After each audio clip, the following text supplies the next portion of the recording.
Hello everyone, welcome to Homework Help. You can support the channel by becoming a member using the join button. In this video, we'll find the derivative of inverse trigonometry functions. Let's start with the first function.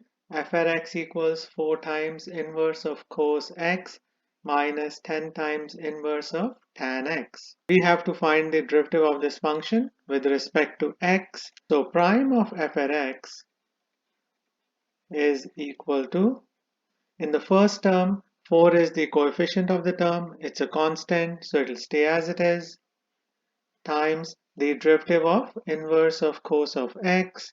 The derivative of inverse of cos of x is negative 1 over square root of 1 minus x squared. Minus, in the second term, 10 is the coefficient of the term. It's a constant, so it stays as it is, times the derivative of inverse of tan of x, which is equal to 1 over 1 plus x squared. Now we can simplify this expression. 4 times negative 1 over square root of 1 minus x squared is equal to negative 4 over square root of 1 minus x squared. And in the second term, negative 10 times 1 over 1 plus x squared is equal to minus 10 over 1 plus x squared. We cannot combine these fractions, so this should be the final answer for the derivative of the first function. Now we can find the derivative of the second function, y equals inverse of sine of 1 minus x squared. For this term, we have to use chain rule because this term is made up of the outer function inverse of sine and the inner function is 1 minus x squared. As per chain rule, we start with the derivative of the outer function. We have to find the derivative with respect to x. So dy over dx. We start with the derivative of the inverse of sine, which is equal to 1 over square root of 1 minus x squared squared. Because the inverse of sine is for 1 minus x squared.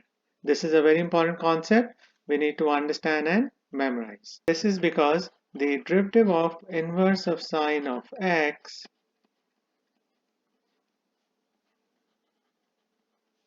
is equal to 1 over square root of 1 minus x squared. So in order to find the derivative of inverse of sine of 1 minus x squared, we replace x with 1 minus x squared times the derivative of the inner function. The inner function is 1 minus x squared. 1 is a constant, so its derivative is equal to 0. The derivative of x squared with respect to x is 2x as per the power rule. Now we can simplify the expression. In the denominator, we can distribute the square on 1 minus x squared.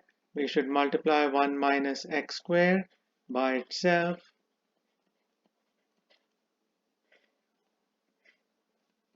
Zero minus 2x is equal to negative 2x.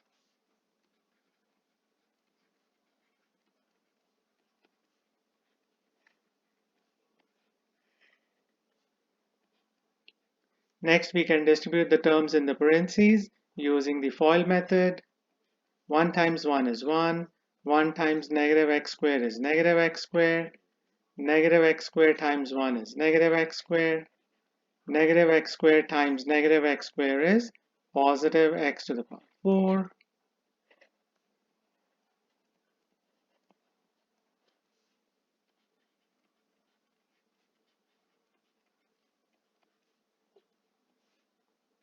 Next, we can get rid of the parentheses under the square root. We should distribute the negative sign into the parentheses. That will change the sign of all terms inside the parentheses.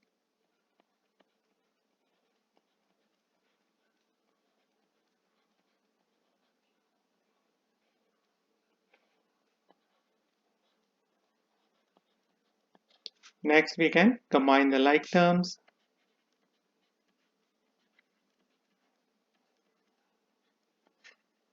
The ones cancel each other out.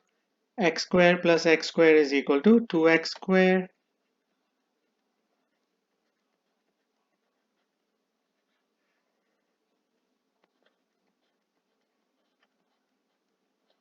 Next we can multiply the terms. The denominator of negative 2x is 1. So I get negative 2x over 2x squared minus x to the power 4. Next we can factor out x squared from both terms in the denominator.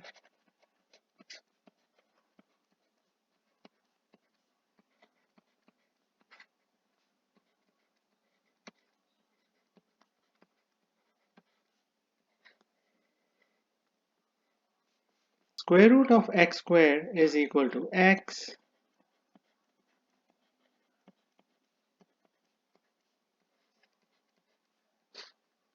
Since the denominator expression will have a positive value for all x values, we should use absolute value function for x.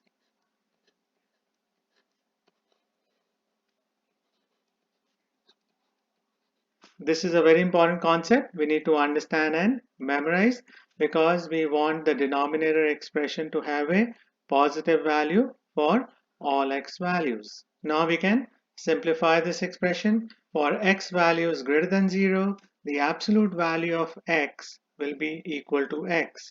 But for x values less than 0, the absolute value of x will be negative x. So we'll have to write this derivative as a piecewise function for different x values. I will write the step on the left side. So for x greater than 0, dy over dx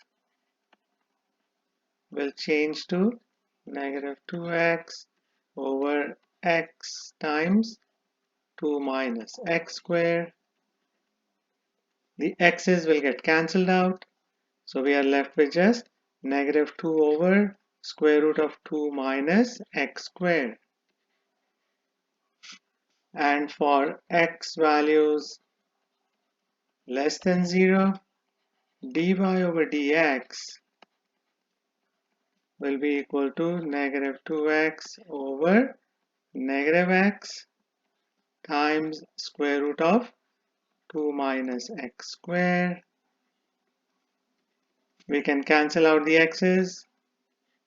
The two negative signs will cancel each other out and we'll be left with 2 over 2 minus x squared under the square root. So we can write this derivative in the form of a piecewise function as